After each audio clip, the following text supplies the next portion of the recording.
Hey guys, it's me Aiden. So today I'm going to be reacting to George Carlin's piece on child worship. First of all, rest in peace, George Carlin. He was a really good comedian. Yeah, and yeah, his stuff. I've listened to so many of his pieces, and I really enjoy them because they actually make me like think and listen instead of just like enjoying the humor. Yeah, and so I can't wait to watch this. Let's go. Is bad for you. It's all bullshit. That's what you have to remember as you go through life in this country. It's all bullshit, and it's bad for you. Now, speaking of parents and speaking of bullshit, Okay, wow. ideas which aren't always mutually exclusive, by the way, I'd like to mention a special kind of bullshit that has taken hold in this country in the last 30 to 40 years. It's a form Okay. of bullshit that really only can be called child worship. It's child worship. All right. Excessive devotion to children. I'm talking about today's professional parents, Professional. these obsessive diaper sniffers who are overscheduled I did not need that description. and robbing them of their childhoods. Even the simple act of playing. Okay, so he's about to dive into it. Even the simple act of playing has been taken away from children and put on mommy's schedule in the form of play dates. Something that should Play dates. I didn't actually have a lot of play dates growing up. be rigidly planned. Yeah, that is true. Schedules. Yard with a stick anymore. Sit in the yard with a stick. There with a fucking stick. Do today's kids even know what a stick is? Do they know what a stick is?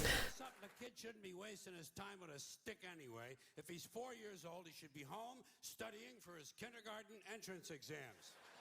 There are kindergarten entrance exams. Oh, yeah. They do? Have kindergarten entrance exams. Wow. Fuck.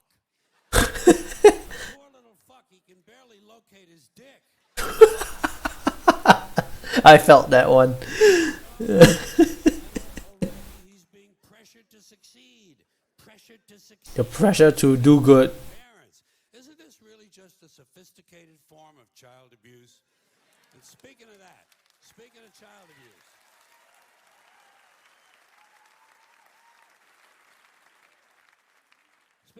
abuse, next stop, grade school. Grade school. Play tag because it encourages victimization. Huh. We won't be allowed to play dodge. They actually stopped tag. They actually stopped games because of those reasons. Okay.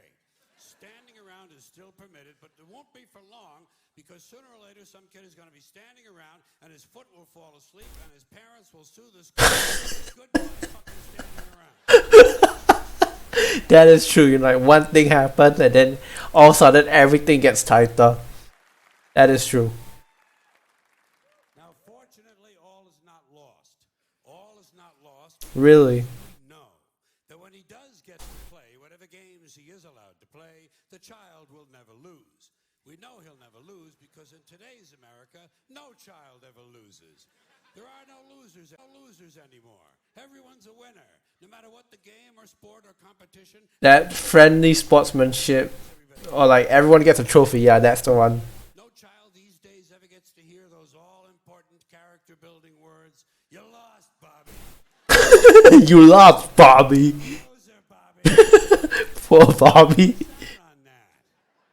You know what they tell a kid who lost these days? You were the last winner. I've never heard that before. We usually say like good effort. These kids never get to hear the truth about themselves until they're in their 20s. When their boss That is true. Bobby, clean the shit out of your desk and get the fuck out of here. You're a loser. Get the fuck out of here. Oh my god. Oh man, I would hate to hear that from like any boss I work for. But Of course, Bobby's parents can't understand why he can't hold a job. In school, he was always on the honor roll. Well, what they don't understand, of course, is that in today's schools, everyone is on the honor roll. Everyone is. I don't think I ever had an honor roll in my school. What you really need to do is to maintain a body temperature somewhere roughly in the 90s. Just not get sick, bruh. Don't worry about how he's doing at school because you know, come summertime, he'll be off to camp. Yes, he'll be off to camp. Camp? Not to swim and hike and play softball. No, no, no, no, no, no, no. Today's child will be sent away to lose weight. He'll be sent to fat camp or violin camp. I'm probably gonna be there this year. Camp or leadership camp, whatever the fuck that is. Leadership camp. Isn't that where Hitler went?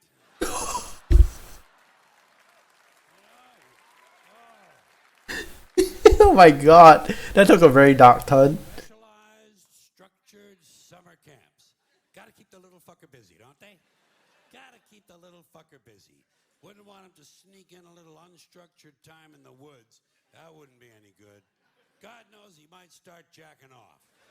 Hey, sounds like a plan. Now, all of this stupid bullshit that children have been so crippled by has grown out of something called the self-esteem movement.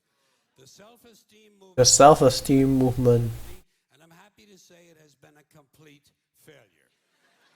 Because studies have repeatedly shown that having high self-esteem does not improve grades, does not improve career achievement, it does not even lower the use of alcohol, and most certainly does not reduce the incidence of violence. I guess Because as it turns out, it's not a really accounting factor. think very highly of themselves. That's true. Imagine that. Sociopaths have high self-esteem. Who would have thunk, huh? I love when this kind of thing happens. I love when these politically correct ideas crash and burn and wind up in the shithouse. The self-esteem movement revolved around a single notion. The single idea that every child is special. Boy, they said it over and over. We've heard that so many times. Themselves. Every child is special. And I kept saying, fuck you. He stretched it out for like 3 syllables to match. Clearly not special. Did you ever look at one of them? Did you ever take a good close look at one of these fucking kids? They're goofy. Fucking goofy looking. I would like to be called Goofy. Well, they're way too fucking small. They're malapportioned. Their heads don't fit their bodies. It's weird and everything. They can't walk across the room in a straight line. A mouthful of shit. I do talk with my mouth full, sorry. Incomplete, unfinished work. I never give credit for incomplete work. Now, P.T. Barnum might think they're special. P.T. Barnum? Standards. But let's say it's true. Let's grant this. I'm in a generous mood. Let's grant this proposition. Let's say it's true as somehow every child is special. Okay. What about every adult? Isn't every adult special too? If not, then at what age do you go To not being special. Yeah. to being not so special? Its expressions. If it is special, then that means we're all special, and the whole ideal is all its fucking meaning. Wow. That is interesting, I don't know, I feel like, maybe I'm not sure. I'm not sure if I would say I've been raised specifically like that way, but I recognize a lot of elements of this, that may have been like put into my childhood. So like, I mean, I have no idea how I'm gonna do in the future. Hope it's not as bad as bad as he said. But yeah, thank you guys so much for watching. If there's anything you want me to react to, leave in the comment box below. I will see you guys next time.